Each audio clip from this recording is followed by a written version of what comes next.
On the evening of December 24th, 2001, 48-year-old Kevin Butler was at his home in the Pleasant Grove neighborhood of southeast Dallas getting ready to head out for Christmas Eve dinner with his best friend Michael DiNardo.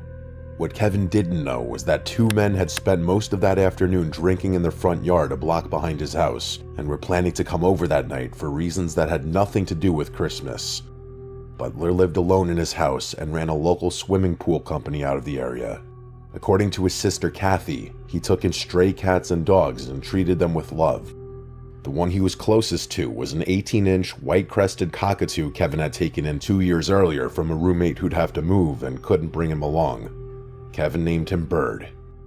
From people who knew their relationship, they knew one thing about Bird: he didn't take kindly to strangers.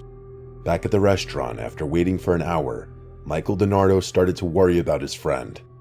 Kevin wasn't picking up the phone, and that wasn't like him. After several calls went to voicemail, Michael decided to drive to his house to check up on him, but when he pulled up into the driveway, it was clear something was wrong. The front door of the house was wide open, and even though it was late at night, the lights inside the house were still on. Looking around, Michael also noticed that Kevin's pickup truck, the one he used to park in the driveway, was gone. Fearing something terrible had happened to his friend, Michael called 911. When officers from the Dallas Police Department arrived, they found the house ransacked. Items were scattered across the floor, drawers were pulled out, and furniture was overturned. Everything in that house felt like a fight had taken place. That feeling would be confirmed the moment they entered the living room. Kevin Butler lay in the middle of the floor with his arms and legs bound with electrical cord. His shirt was soaked through with blood as multiple stab wounds marked his chest and abdomen. There were bruises across his upper body from a beating, and his throat had been slashed. Whoever had done this hadn't been in a hurry. They had taken their time. But what the officers found next was even more bizarre. Looking through the rest of the house, officers walked into the kitchen where they found Bird lying on the floor near the back wall.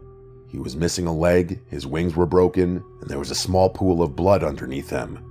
A later forensic examination would confirm that he had been killed by a stab wound to the back. But there was one thing about the scene that caught the officers' attention even in all of this.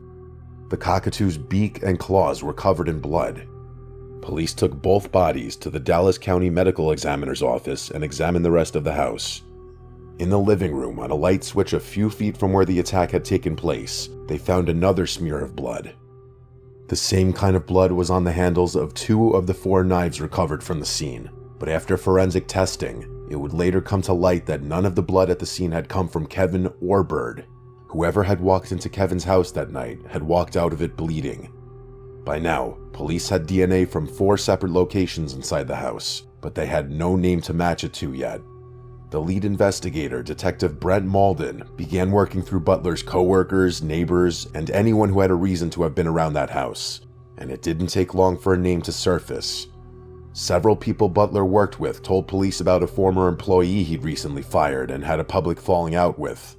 That employee was 22-year-old Johnny Cerna, and he lived a block behind Butler's house with his 30-year-old half-brother Daniel Torres.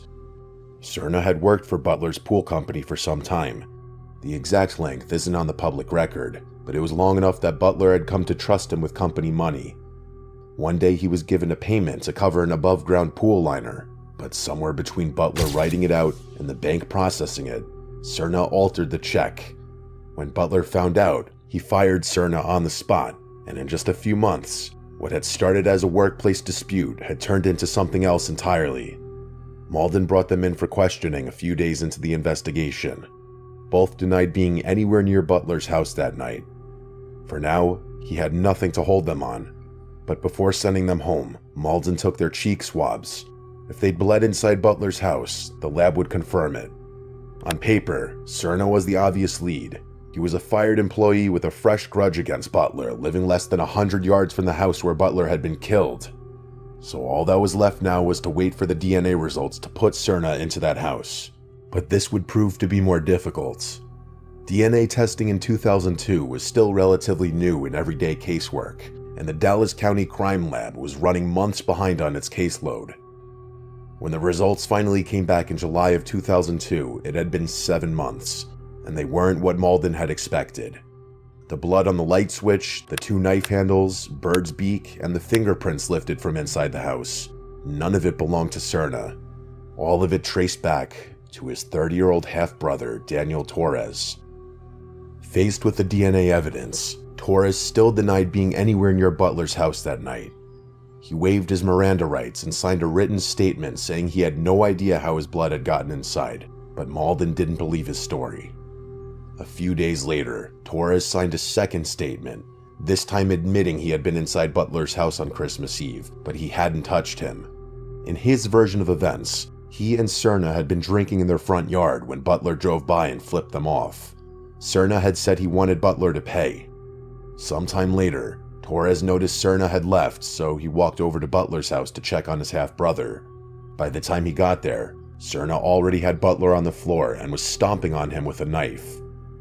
Torres claimed he tried to wrestle the knife away and cut his hand doing it, so he panicked, grabbed Butler's truck keys, and took off. According to him, Butler was tied up on the floor and still alive when he left.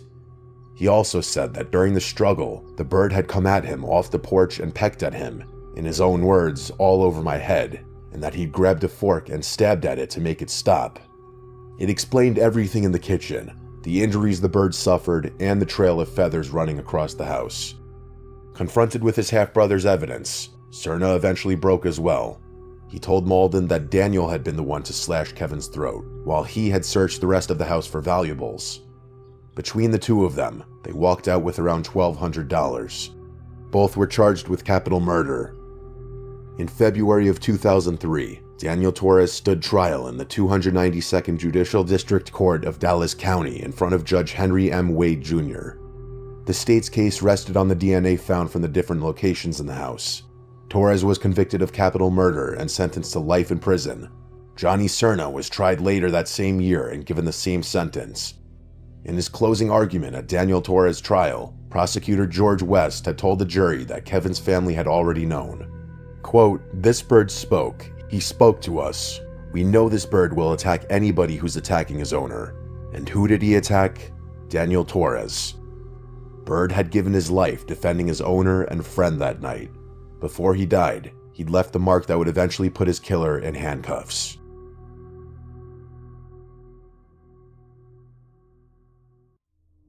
In September of 2018, the quiet streets of South Wilkes-Barre, Pennsylvania became the scene of one of the most brutal murders in the city's recent history.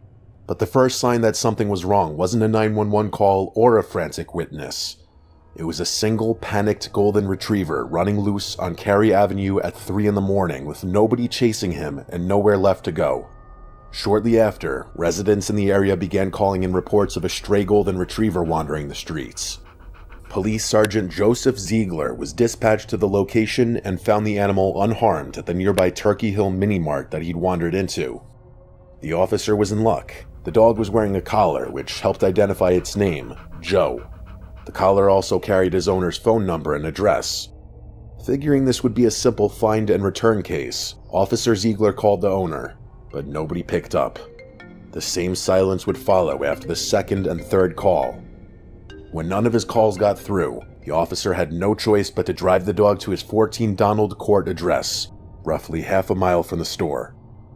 It was nearing 4 a.m., and the owner was likely asleep. But when the officer reached the address, something clearly wasn't right. The door to the house was unlocked and the lights were on inside. Maybe the owner had gone out looking for the dog after Joe got out and lost his way. So Ziegler tried the doorbell a few times, hoping somebody would eventually come around to the front door. But nobody responded. That's when he realized this was no longer a routine call and asked for backup. Within minutes, the quiet neighborhood became unrecognizable. Flashing police cruisers lined the street with yellow tape stretched across the lawn. Once the officers got inside the house, it was clear something terrible had happened. The first floor was a complete mess. There was blood everywhere. The kitchen floor was littered with items, and the patio and garage doors were wide open. But it wasn't until they got to the second floor that the cops realized what they were dealing with. As they approached the master bedroom, they saw a man face down on the floor near the nightstand. His shirt was soaked with blood. The sight alone was bad enough, but the smell was worse. The gash in his lower back, along with the 8.5-inch knife lying just feet away, made it clear how he'd died. Everything in the room was either scattered or overturned, which told the police he hadn't gone down without a fight. But while searching, officers found something far more chilling: a red gas can sitting near the victim's body. The man was identified as 58-year-old Fred Boot. The patrolman who found him, James Fisher, had known him personally for years. Boot was a well-loved member of the Wilkes-Barre community and a father to 4 grown children. His wife Erin had passed away 3 years earlier in 2015, but rather than let her memory fade with time, Fred kept it alive by setting up a scholarship in her name. His obituary would read how welcoming he was and how much he loved his dogs, Mia and Joe. In the end, it was Joe who led the cops to that house. Now it was up to them to bring Fred's killer to justice. Their first lead came from Brian, Fred's son. Brian had been trying to reach his father, but like Officer Ziegler, he'd called him repeatedly until the silence became impossible to ignore. That's when he pinged his father's phone and discovered it wasn't at Donald Court. It was a few blocks away on Willow Street. The phone was one of only 2 things taken from Fred's house that night. The other was a $20 bill. Neither of them gave investigators much to work with, but all of that would change in the next 12 hours. At roughly 1 p.m., locals reported a fire in the basement of a nearby apartment building on Maffitt Street. When firefighters arrived, they found a pile of clothing and shoes burning in the shared basement of the building with a layer of tar paper draped over the top. The fire had been set deliberately. Believing it might be connected to the murder from earlier that morning, they contacted the police. The pattern on the soles of the shoes was an exact match for the bloody footprints leading away from Fred Boot's bedroom. Whoever had tried to burn Fred's lifeless body the night before had later gone to 95 Maffitt Street to destroy any evidence of their presence. This was the killer's second attempt to erase himself from the evidence, but it would fail spectacularly. Earlier, before the fire was reported, a surveillance camera had recorded a man walking into Geisinger's South Wilkes-Barre Hospital. His hands were badly torn up and bleeding, the kind of wounds you'd get from losing your grip on a knife mid-swing. He told the hospital staff he'd been assaulted the previous night, and they had no real reason to question him, but the cops eventually would. That same day, a woman named Carmen Carty walked into a police station and reported her 14-year-old daughter, Louisa Reyes, missing. According to Carmen, Louisa had left the night before with her boyfriend and was potentially in danger. That boyfriend was the same man captured on the hospital surveillance camera that morning, with his hands wrapped in bloody bandages. In the span of less than 24 hours, police were now juggling 4 separate incidents: a murder, an arson, a hospital walk-in with knife injuries, and a missing teenage girl. And all 4 led back to the same man, 31-year-old Reynaldo Mercado. He lived in the building at 95 Maffitt Street, only a few blocks from Willow Street, where Fred's phone was located. The same building where the basement fire had been set hours earlier. Mercado was staying there with Louisa, the 14-year-old daughter of Fred's ex-girlfriend.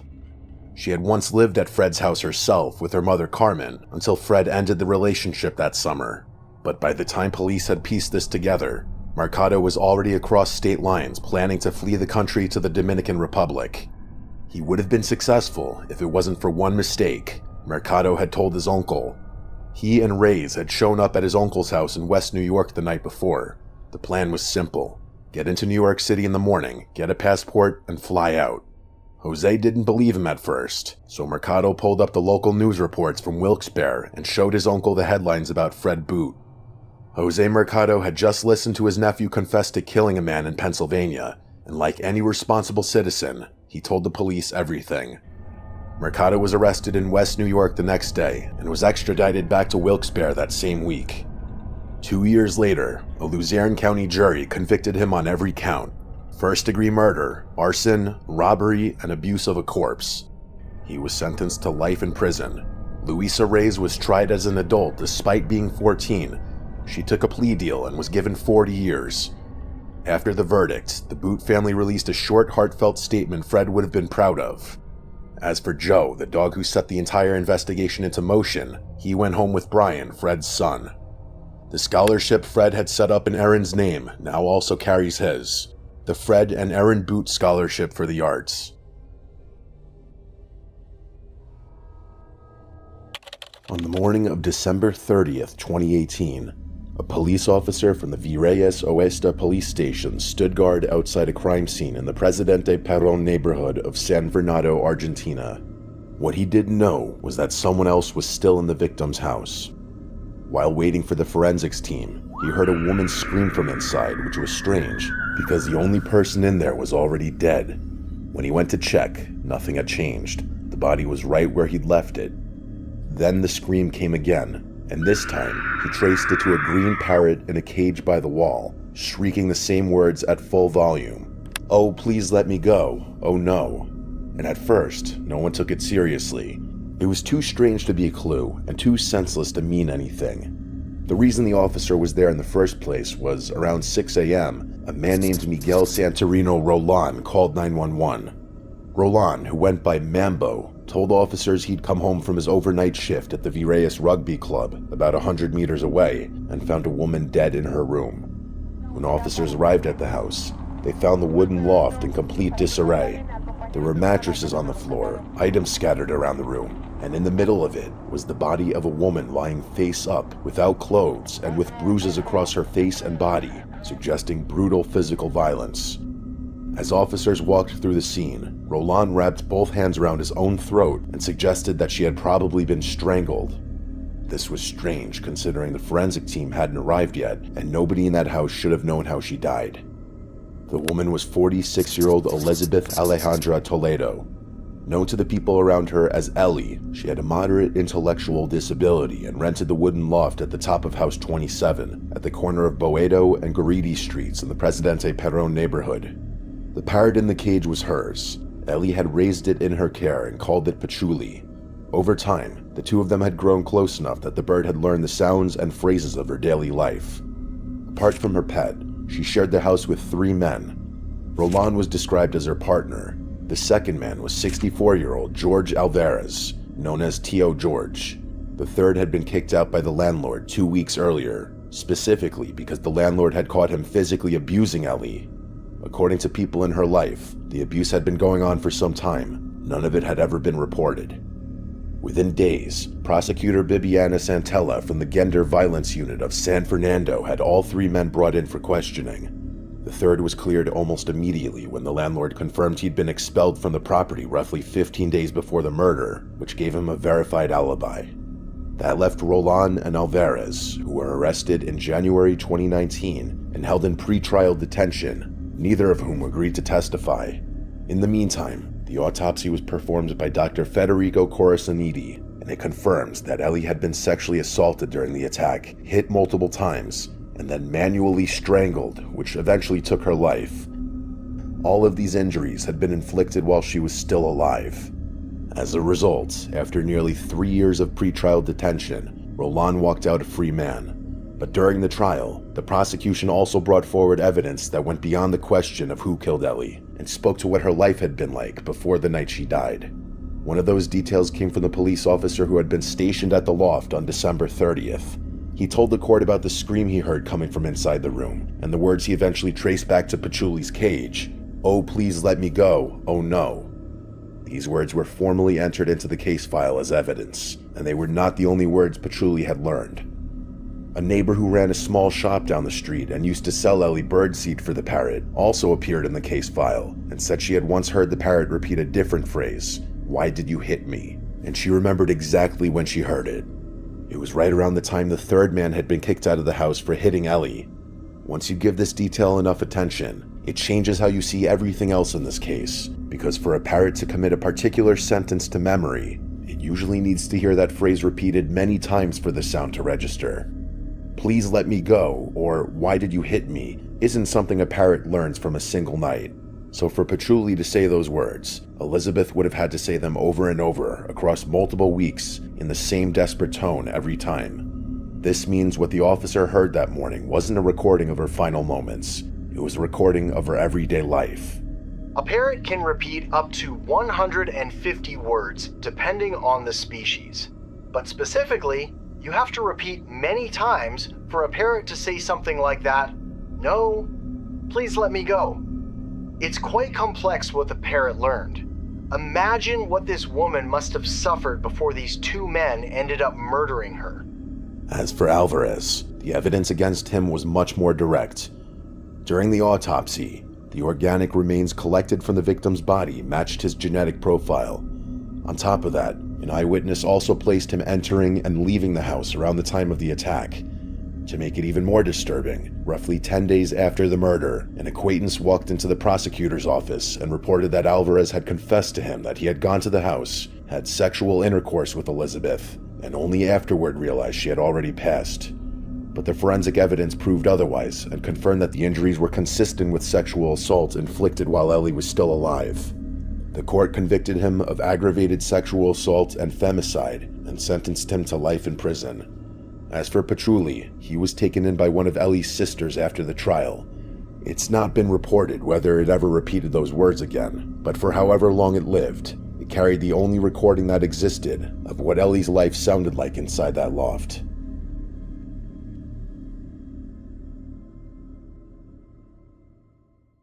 In the fall of 1994, a woman's car was found abandoned in a field on Prince Edward Island, Canada's smallest province. The island's a popular holiday destination in summer, but in winter it became cold, quiet, and buried under heavy snow. With a population of roughly 100,000 at the time, it was a close-knit community where pretty much everyone knew each other. But this abandoned car would set off one of the most horrifying murder investigations on the island, and eventually push investigators into territory no murder case had gone before. It belonged to 32-year-old Shirley Dugway. Shirley was a mother of 5. She stood 4 feet 9 inches tall and weighed less than 100 pounds. Because of her height, she kept a pillow in the driver's seat of her car so she could see over the steering wheel comfortably. On October 3rd, 1994, Shirley left her children in the care of her father, Melvin, and went out to run a few errands, only to never return home. Well, we found it very odd that no one had reported her missing initially, and of course it raised some suspicion with us. Shirley Dugway had been known in the past to take off for a couple of days, not tell anyone where she had gone, and then return. When she didn't come back after several hours, Melvin didn't report her missing right away, as it wasn't unusual for Shirley to take off for a few days without telling anyone. But this time, the previously harmless pattern proved to be fatal. What her family didn't know yet was that the man she'd spent years trying to get away from had already made sure she wouldn't be coming back. 4 days later, a local woman called police about an abandoned car in a field near Highway 169. The license plates had been removed, and inside, investigators found blood spatter on the windshield and across the interior, the kind of pattern caused by someone being struck repeatedly. The pillow Shirley used while driving was also found close to the car, soaked in blood. For the police, it was the first clear sign that Shirley hadn't simply taken off for a few days, and when they tested it against a sample from Melvin, it confirmed what they were afraid of. The blood carried half of his genetic markers, meaning it belonged to Shirley. But there was no body to be found anywhere nearby, and on Prince Edward Island, where people were not used to violent crimes like this, the case quickly became one of the largest searches the province had ever seen. RCMP officers, 120 military personnel from CFB Gagetown, students from the Atlantic Police Academy, and local residents searched across hundreds of square miles and waterways for months. The first useful item they found was a shovel about a half-mile from the car. Attached to it were 2 long black hairs. When compared with hair from Shirley's hairbrush, the hairs were microscopically similar, enough to make investigators believe the shovel had likely been used after the attack. And weeks later, roughly 15 miles away, inside a plastic bag, they found a pair of white size 9 sneakers and a man's brown leather jacket, also stained with Shirley's blood. The jacket was far too large for Shirley, but when investigators examined the lining, they found something unusual. Roughly 20 brittle white hairs pressed into the fabric. Under a microscope, the center of each hair was much thicker than investigators would expect from human hair. Investigators suspected these hairs to be cat hairs, which was a major roadblock, because no one had ever used animal DNA in a criminal investigation before, and this meant that there was no forensic framework to interpret it. However, by now, the police already had their main suspect. Shirley had been in a relationship with a man named Douglas Beamish for roughly 15 years, and these 15 years were traumatic for Shirley, to say the least. Douglas was a demolition worker with a documented history of domestically abusing her during this period. In 1991, a peace bond, Canada's version of a restraining order, had been issued against him. When Shirley finally left and moved back to Prince Edward Island with the kids, hoping the smallest province in the country would be far enough to put distance between her and Douglas, he followed her there. By the time Shirley disappeared, he was living with his parents just a short drive away. In cases like this, an abusive former partner would naturally be one of the first people the police looked at. But in this case, Douglas's history with Shirley wasn't the only reason for them to be suspicious of him. In the summer of 1992, during one of their earlier separations, he had written her a letter threatening to kill her before he'd allow her to get custody of their children. But when the investigators visited his parents' house to question Douglas, he denied everything. He claimed he hadn't seen Shirley for almost a week before she disappeared, and said their last conversation had been pleasant. He also denied owning the brown leather jacket, and even though the sneakers found in the bag were size 9, the same size he wore, he insisted they weren't his. At that point, investigators had no direct way to prove otherwise. But during that visit, Constable Roger Savoy noticed something that stayed with him. Douglas's parents had a pure white cat named Snowball, and at some point during the interview, the cat rubbed against Savoy's leg, leaving fine white hairs on his trousers. They looked almost identical to the brittle white hairs found inside the blood-stained jacket, so if those hairs had really come from Snowball, then the jacket Douglas denied owning could be linked to the household where he was living, but proving that was another problem entirely. If we could prove that it was this particular cat's hair, then we would be able to say, well, this belonged to Mr. Beamish, the jacket. And the job was to find someone that could do this type of testing. Savoy began calling DNA labs across Canada and the United States, asking if anyone could test cat hair and match it back to a specific cat. Eventually, the investigators found Dr. Stephen O'Brien at the National Cancer Institute in Maryland, a geneticist who'd spent decades studying hereditary illness in cats. O'Brien's team adapted feline DNA profiling for the case, using genetic markers to compare the hair from the jacket with Snowball's blood. It was a technique that had never been attempted in a criminal investigation before. But even then, the evidence almost disappeared before it could matter. Of the roughly 20 cat hairs recovered from the jacket lining, only one had a root with enough DNA to test, which meant the entire theory came down to a single hair. The DNA from that root matched Snowball's blood at every marker tested. Now that sounds like the end of the question, but later during the trial, it could very likely open a new one. Prince Edward Island is geographically isolated, so if the island's cat population was heavily inbred, it was possible that many cats could share a similar genetic profile. In that case, the match would be completely meaningless. To address that, O'Brien's team tested blood from 20 random cats across the island. You need to know that some other cat on Prince Edward Island couldn't have contributed that hair. What if 25% of the cats on Prince Edward Island had the same DNA profile, or 10%, or even 1 in 100 cats? The results showed that the probability that the hair came from any cat other than Snowball was roughly 1 in 45 million. But even with this tying the jacket to Douglas with almost certainty, in order to arrest him, the police needed a crime. They still had no evidence that could tell them where Shirley was or prove what exactly happened to her after she disappeared. That changed several months later, when a trout fisherman walking along the Enmore River noticed a pile of brush on the riverbank that didn't look natural. Underneath it was a shallow hole only a few feet wide and unusually short for a regular grave. But for someone who stood only 4 feet 9 inches tall, it was enough. Inside, investigators found Shirley Duguay. The condition of her remains confirmed that the blood in the car had only been the beginning of the attack. Her nose had been broken, her jaw had been fractured in 3 places, and one of her front teeth had been knocked out with enough force that it was later found embedded in her lung.